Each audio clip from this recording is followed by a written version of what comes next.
Greetings.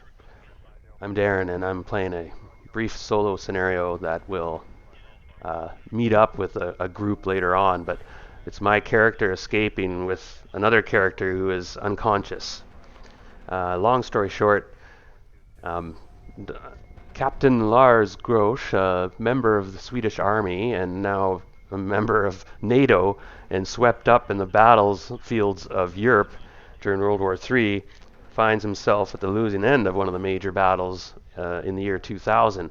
It's late winter, but it's been the coldest winter on record, so there's still snow. And I just rolled for weather, and it went really bad. I'm right now in a bit of a snowstorm, and uh, Captain Lars Grosch, was a member of he's a doctor in the army, and so he was a member of a field hospital that was operating near the forward lines, and it was obliterated by artillery. And part of that was there was a jeep that had rolled up, and some guys had come out with wounded soldiers. And while he was attending them, his artillery obliterated everything, including them. And just through luck, Captain Lars had jumped in the Humvee and gunned it out of the immediate battlefield, because the battlefield had rolled over the field hospital. Basically, the artillery had hit, and then now the tanks were coming, and it was on. You could see Abrams firing, and Soviet tanks and soldiers everywhere. And so he was in a bit of a panic. This captain, he just kind of drove out of the hex, and I rolled. He's turned north. He's going to drive north up out of the hex, and as he was leaving the hex, he came around. By the way, that was in Radom. Actually, I should pull us back because we were technically back here when we started. Pardon me. So I was in Radom, and that's the Soviet icon for the 9th Soviet Corps there, that red square. Anyway, that means the Soviets are here. Radom is in ruins. It's been obliterated. The Allied armies, NATO, are on the run. What's left of them, they've been crushed, including the captain. And so I'm gunning out of town, and I'm going into the next hex, and we'll get to that in a minute. It is dusk, meaning it's evening or dusk. Third shift of the day. So it's from 6 o'clock to midnight now, and being winter, it's already dark. Even late winter, well, getting lighter, or getting darker, pardon me. And so it's dusk. Everything's about -1 right now. Our crew in the Humvee I stole will be, as I leave, I was going to mention, I almost run over a civilian who was running across the road. And I run out, and she directs me to a body of a soldier for some reason. And she's upset, this girl, and she'd done something. And I see a zip gun laying on the ground close to the soldier, and it's even still right now smoking a little bit, perhaps.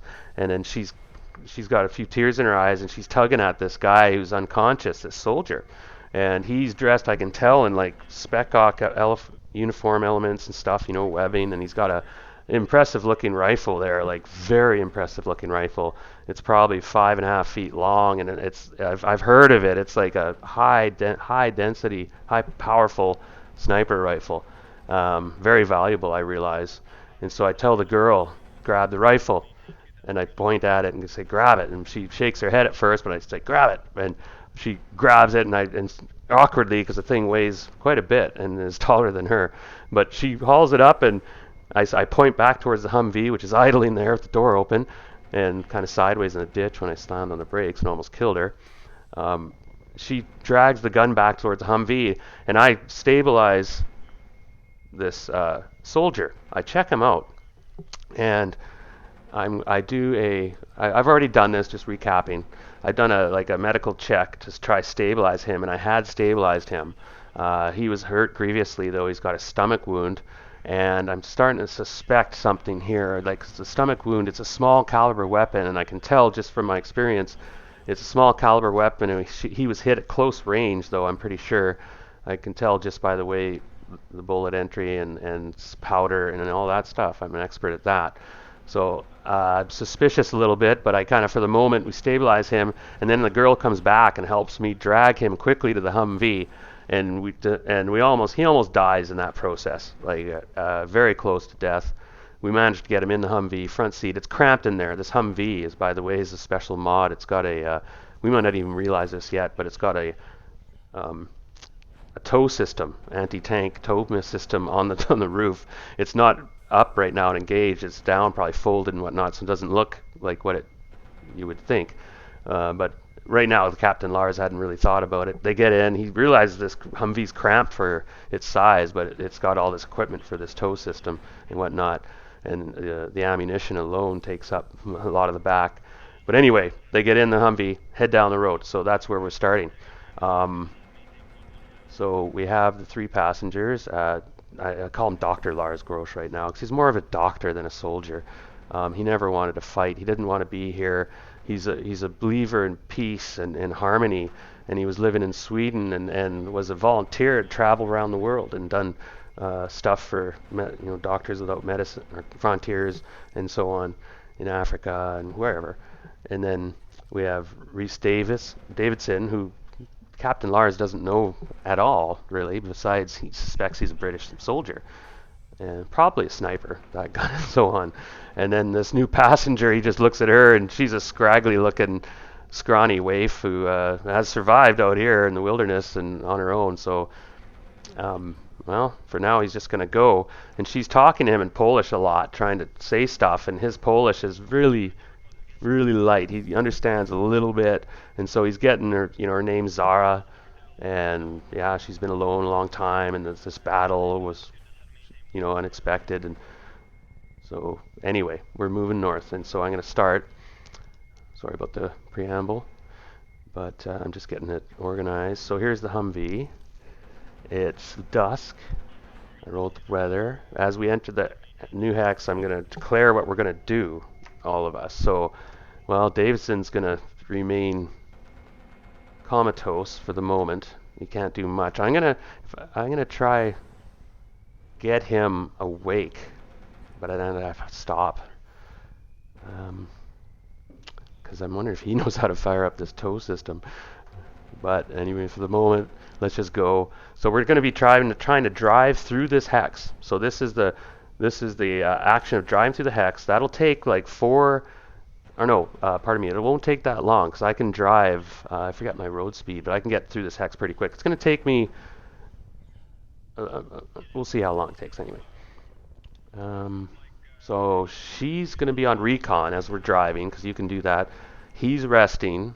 Rhys is resting and wounded, so he's not really resting, but the girl's going to be recon, so I'll get her to roll that first. I think that's the first move we do. Yeah. So let's open up this a minute. So she's got recon. She has it, and she's pretty intelligent person. And I'm going to give her scout, because that scout gives you for spotting others and avoiding ambushes. So that's pretty apt. She's got a keen eye, the survivor girl, and her specialties turned out to be very interesting. Oh wow, she's really on it. She's got 3. So she's got a keen eye indeed. She's keeping a very close eye. So I'm going to pull a card, and this is a potential encounter. I'm trying to think if there's anything else. I'm not going to get too complex at the moment. I'm just trying to drive out of here like a bat out of hell. And we got the encounter cards. Actually, I can draw an encounter card down here. Oh, it's the Old Wanderer. Uh-oh. No way. A lone wanderer who lost his family in a marauder attack months ago. Now he's starving and suffers from typhoid fever and amnesia. Oh my, still there are grains of useful information about the area in his cryptic rants. So it says it's on highway too. Now if we look up here, the card, it has to be on the highway or the forest. It has to be daytime or during the camp. Well, I'm going to say it's dusk. And I just started. We're getting out of here. So I'm going to say we're going to see this. Oh, but it's a spade too. That's interesting. A spade is like a bad thing. Spades and clubs are bad. Hearts and diamonds are good. So that tells me that there's the typhoid fever is a thing. Wow. So being who I am, I would see this old man, obviously looking rough, He's starving as well. Oh man, can we afford to pick this guy up? I'm gonna let the dice decide. I'm gonna have to let the. I'm gonna make a. Oh, I know what I'm gonna do. I'm gonna make an empathy check, and my empathy's A. If I fail it, I I can go buy this guy because I look at the girl, I look at this guy who's wounded, and I'm thinking I got to make a hard choice here. But my empathy's A. Oh man, oh man. Well, wait, wait. Oh, he just got it. He just passed. So he stops and he tells the girl in rough. Now she speaks a bit of English. I say, "You speak English. You speak English." And she nods a little bit, little bit. Yeah, yeah. So she does speak a little bit English. So I'm okay. Let's speak English because my Polish not good, not good. And I stopped. Oh, and I have to make a driving roll, by the way, as we're going too. But I guess I'll get to that in a moment. I stop, and I guess I put the window down, and this guy's not armed. I don't see him has a weapon. Well, he might. I'll have to double check. And a lone wanderer lost his family. Okay, starting such. Now I'm gonna make a roll to see if I can see he's got some disease or something. Because I could probably see, and I would be looking for symptoms right now. When I saw him, I'd be just like, okay. Uh,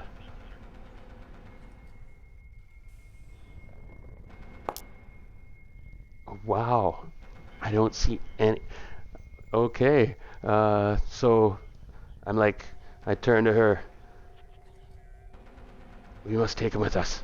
I've, there's barely room in this Humvee. Like it does have. You can put, I think, 3 passengers in it. It's not a big one. I can double check. Crew. Okay, I can have 4 passengers. Yeah, but I had this cargo space takes up 1. Um, so we'll see. He is a bit. I realize he's a bit addle-brained and not quite with it. So amnesia too. So I see he doesn't. He's like, hey, he's speaking in Polish, and she says, starts translating in rough English. He's hungry and he doesn't know where his family is. He's looking for his family. And do you know him? Uh, well, that's interesting. I wonder if she would know him. One moment. The last second, though, I turn to her and she shakes her head. She doesn't know this guy, and there's something up, and it's just too much. We can't risk the time. I say I give him some food, and that alone is going to expose me to him. And I'm going to make a roll. When I look it up, I'm pretty sure that if you're exposed to some disease, you wait until the incubation period of the disease, or whatever it's called, when it starts, and that's up to whatever, a shift or a day, and then you make a roll to see if you actually get sick.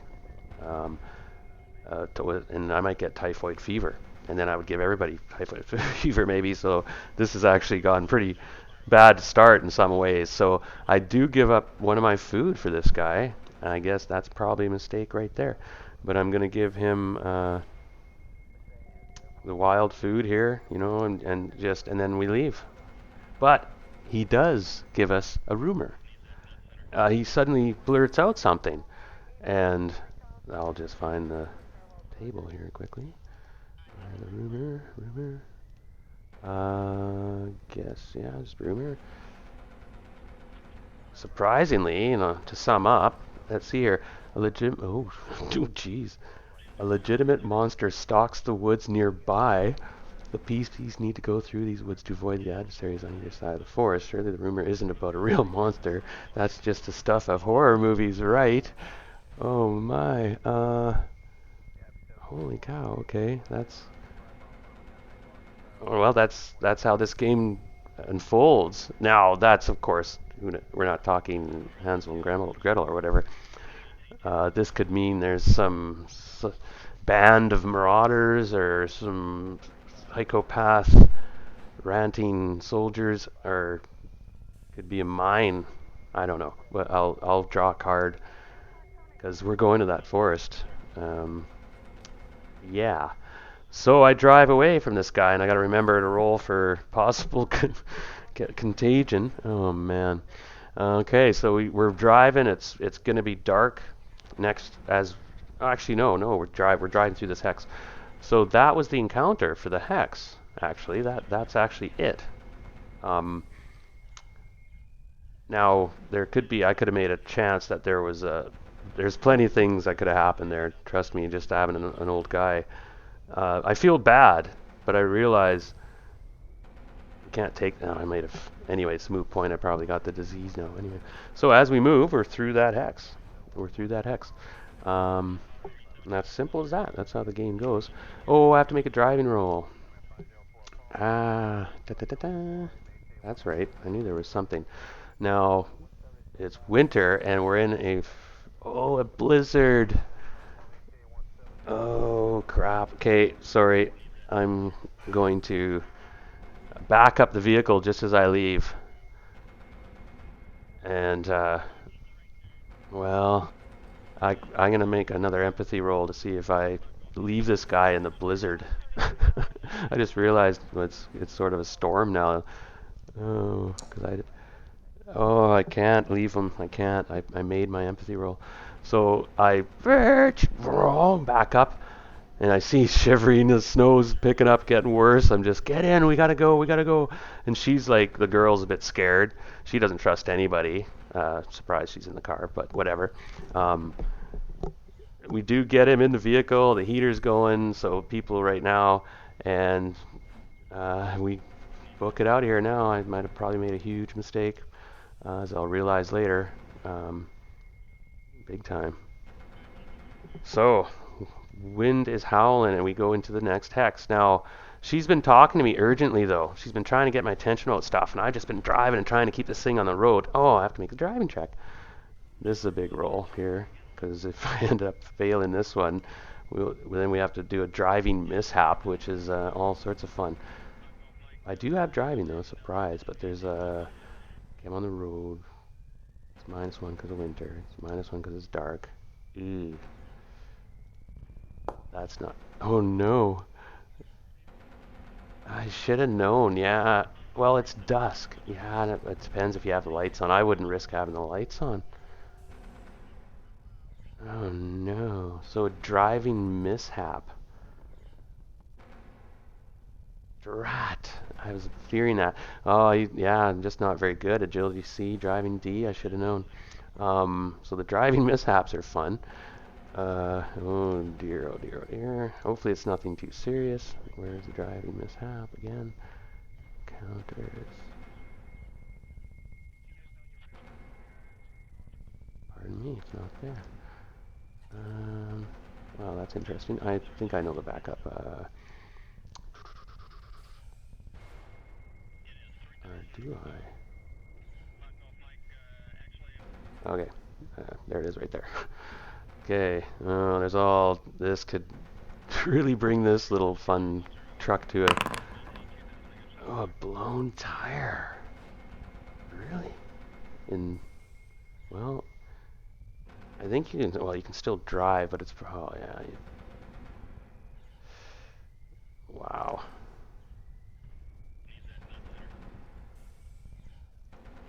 Blown tire. Oh, one moment. Yeah, too bad it was dark and in a blizzard, and somehow I blew a tire. This is not good. Not good at all, especially with this unstable wounded guy. I'm gonna have to change the tire. Yeah. Mounted. You know, if a fixed product requires tech +2 and a vehicle spare part, 1 in 10 per shift can be made. Oh my. Wow, how much fuel do we have? So I turn to her and just say, I'll start working on this, fixing this tire. I'm no mechanic, so we'll just have to see. Tech roll. I have tech. Oh, thank you. All right, +2, but it's winter conditions, so I have to go out there in the winter conditions, and I start doing my thing. And this guy comes out. I suppose he could come help me. I give him food. Well, he eats the food I gave him while we're driving. And he's warmed up, so he's no longer starving. And then I realize that he's coughing and stuff. And I'm like, oh crap. Uh, yeah, I would pick up on that by now.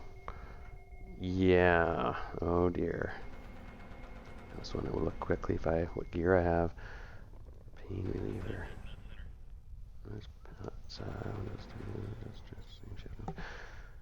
I do not have antibiotics. Okay, pardon me. I'm gonna have to look this. This is really complicates thing having this guy. We're already exposed him. I mean, so the damage is sort of done. I just kind of sigh and just shake my head and tell him he's may have to go on his way. Oh man, it's a bit too late. Now this brings a whole another problem. Anyway, I'm gonna try fix this with his help, so I'll get a bonus. Hopefully, at least he can do that. Great. All right, let's move on.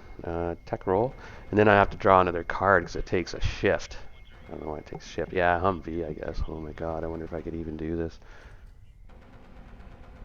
It's +2, but it's Blizzard. But I get help. Computers aren't going to help me there. Come on, baby. Oh, one hit. Oh, one hit. Well, I suppose that does the trick. But if he got a crit, I would have said he did it in half a shift or something. I'm going to have to put the cat out.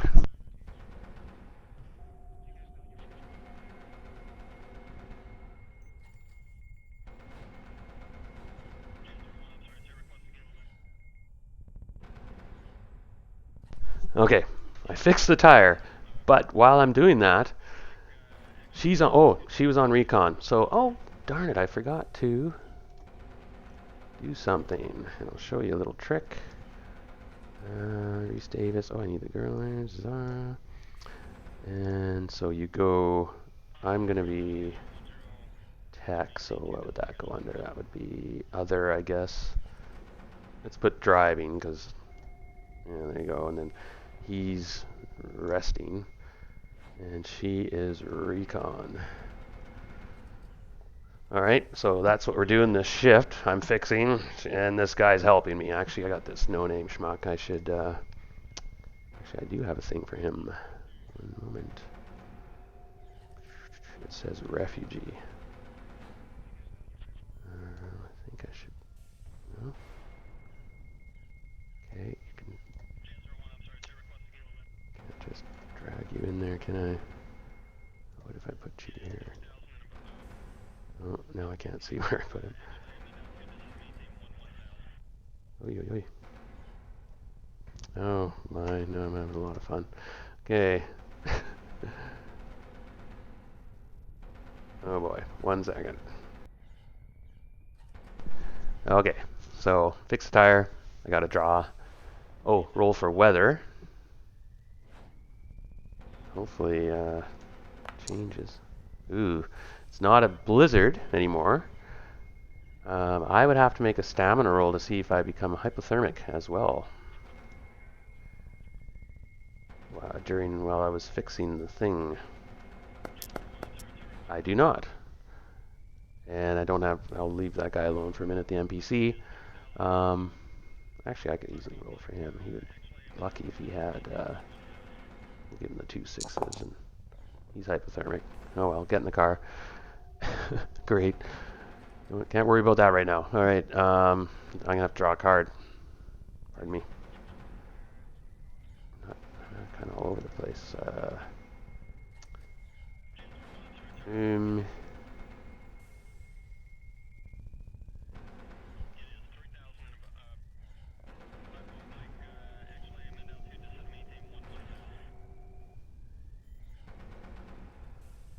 Okay, I'm not. I'm gonna skip this card. This wouldn't be happening. This village would be probably obliterated. That just isn't happening. She's talking. By the way, I get in. I'm like, it worked. I got it. The tire's on. Let's get the hell out of here. And we peel out of there, and we're gonna go into the next hex.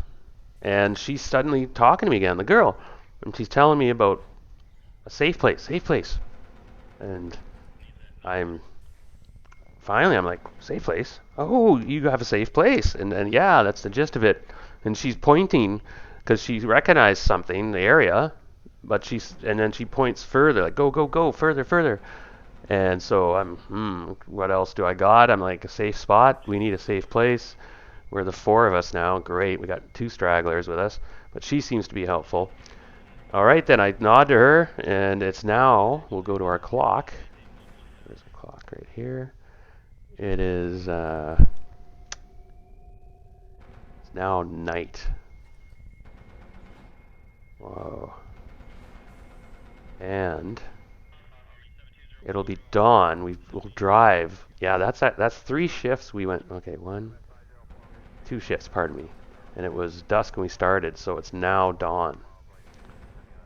It's dawn as we enter the new hex. So I'll move this guy up here. And there's a river. Did you see that before? Okay, well. And probably not a bridge. Every bridge has been blown up at this point. But it's an intersection, so those are always trouble. And there's partial forest, and she's excited because she's now pointing, and I'll roll 50-50 at this point to see which direction, which hex along the river is her hideout, apparently.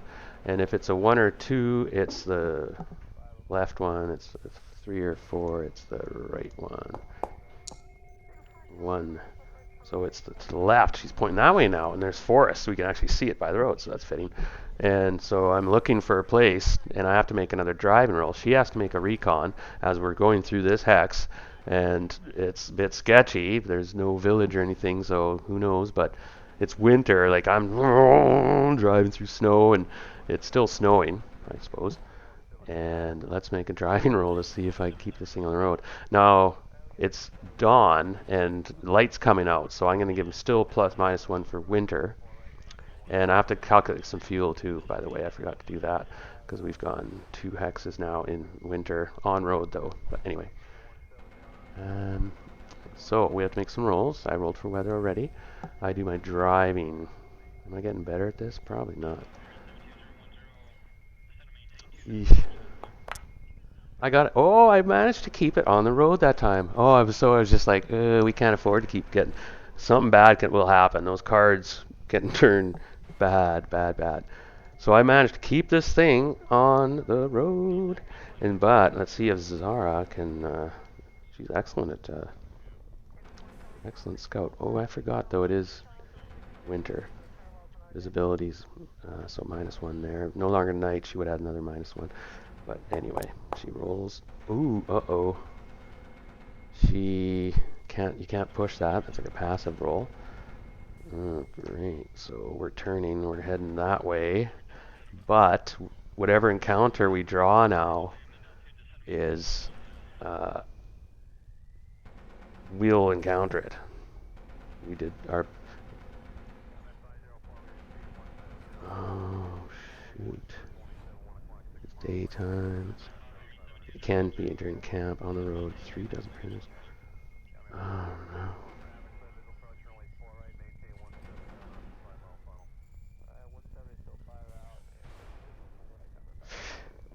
no. You know what? Oh wow, 1 or more of them is a CIA agent in hiding.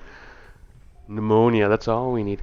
But anyway, oh, well, right now, we look and we come around the corner and snow's going, and like probably 75 meters away, coming up the road behind us or something. I'm not sure. We're just driving around looking for a way through this forest.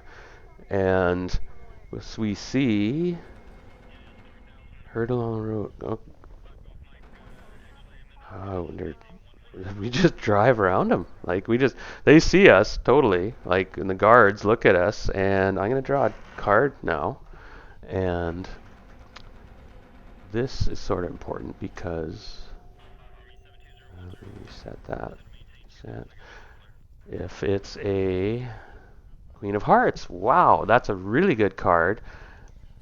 So I'm going to assume they don't open fire on us right away. They probably got their hands full keeping these prisoners in line. I try to see what's going on, but I'm just concentrating on driving. She's like, all of a sudden it's like, Russian, and the soldiers that are guarding them are Russians, it appears. And again, I shrug and grimace and just, let's drive the hell out of here. And we drive around them. And I already made a driving check. I was thinking to make another one, but I'm just looking around them, so I'm just going to let that slide. And that's that encounter. Because I drew that card. If I would have drawn like a queen of spades, let's say, they might have all of a sudden it's like, yeah, they all start shooting at us, and you know, and who knows, it could have been a big firefight. It would have been interesting. This thing is armored. I mean, bullets, ding, ding, ding. I'm surprised the bullet or the tire went because these things. Anyway, so we have. She's like, go, go, go, and so we go to the next shift, which will be midday now. So it's night. It's day out. We roll for weather, and the weather's improving slightly, but I'd say it's still lightly snowing. The wind has stopped howling. The date is actually pretty decent. And we things slow down, but you do find a way eventually through there. Oh, but I have to make. Give me 1 second, because I think I have to make a navigation roll, or get lost. Because once you leave the road and you're in forest, that is a factor. So give me a minute. Oh wow! I just read here you get -2 modifier.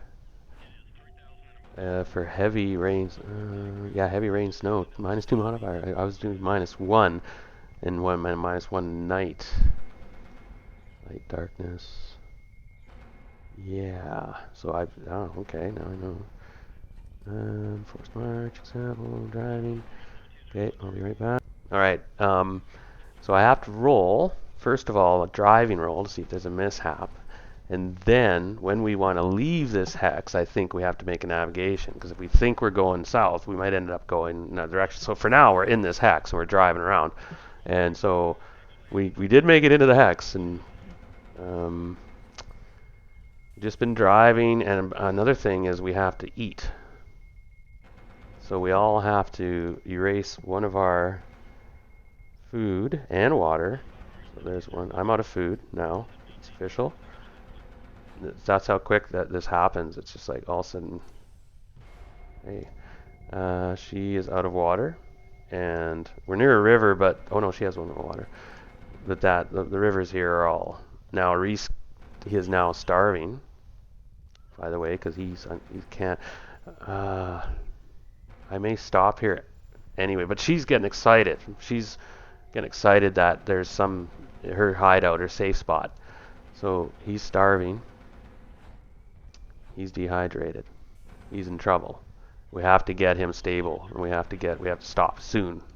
It's been like almost a full day, and he's been jostled around in the winter, driving around. Now we're off road.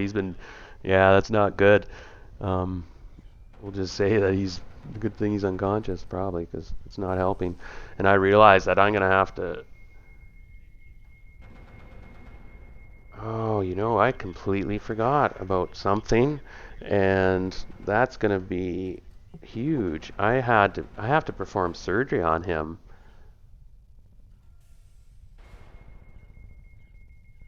Or he dies. He's got internal bleeding and stuff. Like, he'll just die. Wow, like, well, we'll just say for now he's held. I've checked him, and I'm just like, he's gonna die soon. Like, I realize that he's gonna die. In this, it said in a shift he dies, and I just realized, well, we've had about 4 shifts or 3 shifts now, at least. Okay, that was my bad. Yeah. So I'm gonna. She's excited. She points and she starts to lead us toward a place in this hex that she knows, and it's down near the river. And it takes another hour or two, and we'll just say that things are touch and go. I get help, and we're gonna have to move him out of the Hummer as she gets excited. And near the river, there's a gorge, and there's a place there where she has this camouflage kind of tent and kind of lean-to area set up, and it's got there's, to our amazement, there's, well, I'll get to it in a moment. We hustle him into the tent, and he's groaning a bit and stirring. Obviously, pain and moving him around has not helped. And I rolled for an infection if he had one so far, and he hasn't had one. We'll have to roll every day. He's not tended to. And I get my bag, which I had a surgical kit, surgical tools, and I immediately tell the girl I need light, I need light, I need hot water, and I start giving instructions to both of them and just ordering them quickly. I don't care. I just turn off the Humvee for now and tell him when he has time to go start covering the Humvee with stuff. And I immediately, I'm going to emergency field surgery on this unknown soldier. And so here we go. I do get +1 because I got my surgical kit with me at least. We do have like a tent and stuff, and to my surprise, she has a flashlight, which she holds over, and she's all intense and she's real concerned, and I'm starting to suspect that she may have had something to do with this gunshot wound, and we'll see. So I tell her to put a mask on, and I take one out of my bag, and I put one on her, and I put one on, and I sterilize the area with some iodine, and anyway, get to work. Now, I'm going to go -1 because I'm not in a surgery room, but I am a field surgeon, so that offset that. Still, I'm just going to roll here then. She can't help me. Oh, no. Well, I failed to get the bullet out. I'm gonna push that. Nope, I'm gonna push that. Have to push that. One success. I can't get the bullet out, but I did manage to stop the bleeding and sutured up the artery, and he's gonna have to live with the bullet for now. I might have to get it out some other time. It was too tricky, and I could tell by the bullet it was like a small caliber, or actually 38 special kind of size, so not too small, but anyway. I sew him up, do my best. It's a mess. I'm just like kind of exhausted. That took probably, the flashlight kind of goes, and the batteries die. Uh, and I'm kind of sweating, sit back, and I'm hoping he'll survive. He's got a bullet in him. And he might wake up soon, so I'm just gonna attend him. I'm exhausted, and I'll take a brief pause. All right, so he is breathing, the soldier, and I haven't really searched him or anything, and his rifle's in the Humvee, and I see that while we're here, that homeless guy we picked up, he's coughing and not looking good, and I realize this is not good because I'm going to search this Humvee and see if it's got anything worth that we can use quickly. And I tell this guy, look, I'm afraid you're sick and we're going to quarantine you. Simple as that. For the moment, we'll have to see where the weather's lightened up, so we'll have to set something up for you. And he's kind of nods, and he seems to be agreeing, and yeah, I have to be careful. It's kind of late though. I'm gonna have to make some rolls to see if we've contacted typhoid fever. So anyway, I seem to have a little time. The girl is, I tell her to go on recon. So let's do that a minute. Let's decide what we're gonna do this shift while we're here. I was doing surgery, so I'm jumping the gun here because I have to draw a card. So I was no longer driving. I was doing other. Reese was resting, I suppose. She should be keeping watch. Yeah, that's what she's up to. And then that guy was camouflaging the camp and the Humvee. I'm gonna say, get branches, park that thing somewhere tight, and then you're gonna have to. Anyway, so let's roll a recon to see if that encounter, whatever I draw, could be trouble. Turns out she's pretty good at it. Yeah, she's got 2 hits, so she'll probably have... And her camp is hidden fairly well, so they have to get those 2 hits at least to discover our camp, or to spot us, if they're looking for us, that is, even. But right now, we've successfully remained hidden. And I'll draw the card because you never know what could happen. Draw the card. Back here. Shoot on sight. Well, that's no good. Oh wow. Oh man, this is bad. Off-road. So there are 4 Soviet soldiers searching for enemy stragglers. Wow, if they spot the PCs, they attack and call in fire support from a 122 howitzer. Whoa, the unit has a radio and field rations. So she spotted them. Now I'm going to roll because they're searching, so they get a roll, and they are Soviet soldiers. So I'll go to Soviet soldiers. Forces, Poland, Soviet. Oh shoot, that's the wrong button. Typically that's what I want. Soviet soldier. Okay, you never know. They could roll something hot here. Fatigues. No, they're searching. They're not hiding. Wow, he got 2 critical failures. I wish this was in a different circumstances because this would be an opportunity where we have like a perfect oversight for any time we want to ambush them, sort of thing, right? Um, well, we're not going to do anything about this. We're just going to let them search right by. They're not going to find us. So not with that roll. Like this. Actually, that's kind of fluky because I should have gave them a bonus because we actually have a Humvee and a camp, and I'm doing surgery. Well, double ones. I mean, let's put it down as bad luck on their part, and we stay hidden for the moment. I don't know what would happen if they found us. Well, let me read up on that a minute. Hold on. No, I'm just gonna go with it. I made the roll, and it's double ones anyway. I mean, I'm just gonna pretend like, yeah, even if it was rolling 12-sided, you rolled doubled ones, but whatever. They didn't see me. We had an opportunity we can't take because we got this wounded guy I'm operating on as they're going by. Her spot turns out to be really well hidden. It was a spot that you wouldn't think of. Oh, one moment. And the other thing too is we drove here, so there's tracks, but again, they rolled double ones, so they're just kind of oblivious, I guess. They're not looking for drive. And these were pretty fresh tracks a couple hours ago. It has been snowing. Anyway, they rolled double ones. Let's move on.